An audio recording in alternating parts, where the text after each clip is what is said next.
এই মুহূৰ্তত চৰকাৰী কৰ্মচাৰী আৰু পেঞ্চনাৰৰ বাবে জনাব বিচাৰিছো বিগ ব্ৰেকিং নিউজ। এবাৰ কৰ্মচাৰী আৰু পেঞ্চনাৰৰ বাবে শেহতীয়াভাৱে প্ৰকাশিত 5টাকৈ ডাঙৰ খবৰ লৈ আহিছো, যিসমূহ কৰ্মচাৰীসকলে জনাটো অত্যন্ত জৰুৰী। কেইবাটাও পৰিৱৰ্তন হৈছে আৰু কেইবাটাও নতুন সিদ্ধান্ত লোৱা হৈছে। সবিশেষ জানিবৰ বাবে ভিডিঅ'টো প্ৰথমৰ পৰা শেষলৈকে চাই থাকিব। জনাব বিচাৰিছো আজি প্ৰথমটো গুৰুত্বপূৰ্ণ খবৰ। এবাৰ পেঞ্চনভোগীসকলৰ বাবে ডাঙৰ খবৰ আহিছে। অনলাইনতে কৰিব পাৰিব এই কাম।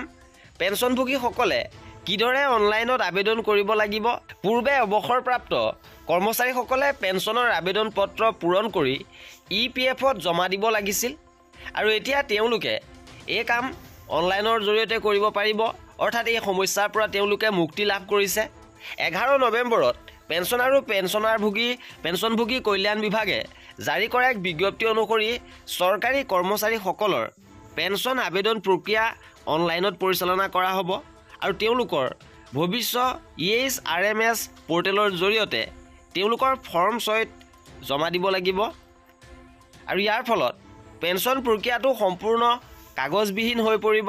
ইপিনে কৰ্মচাৰীসকলৰ বাবে দৰমহাৰ পৰা পেঞ্চনলৈ এক ডাঙৰ পৰিৱৰ্তন আহিব।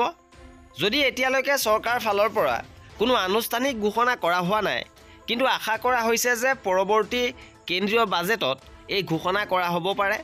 যদিহে অষ্টম বেতন আয়োগত কেন্দ্ৰই অনুমোদন জনায়, তেন্তে 2026 জানুৱাৰী মাহৰ পৰাই কাৰ্যকৰী হ'ব পাৰে অষ্টম বেতন আয়োগ, যাৰ ফলত চৰকাৰী কৰ্মচাৰীসকলৰ দৰমহা আৰু পেঞ্চনাৰসকলৰ পেঞ্চনৰ বৃহৎ বৃদ্ধি হ'ব।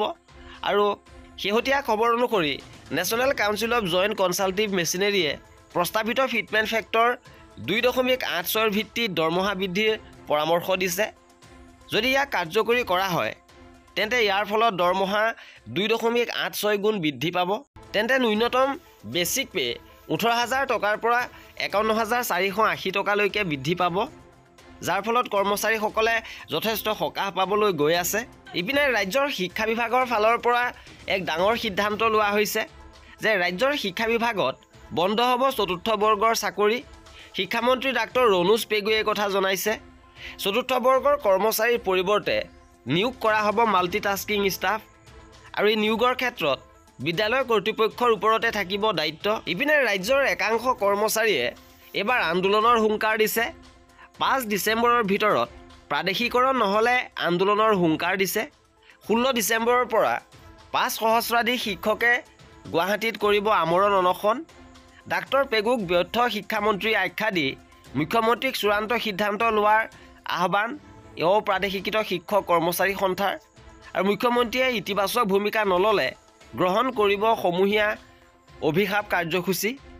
আৰু সদৌ অসম অপ্ৰাদেশিকৃত শিক্ষক কৰ্মচাৰী সন্থাৰ ফালৰ পৰা এই হুংকাৰ দিয়া হৈছে।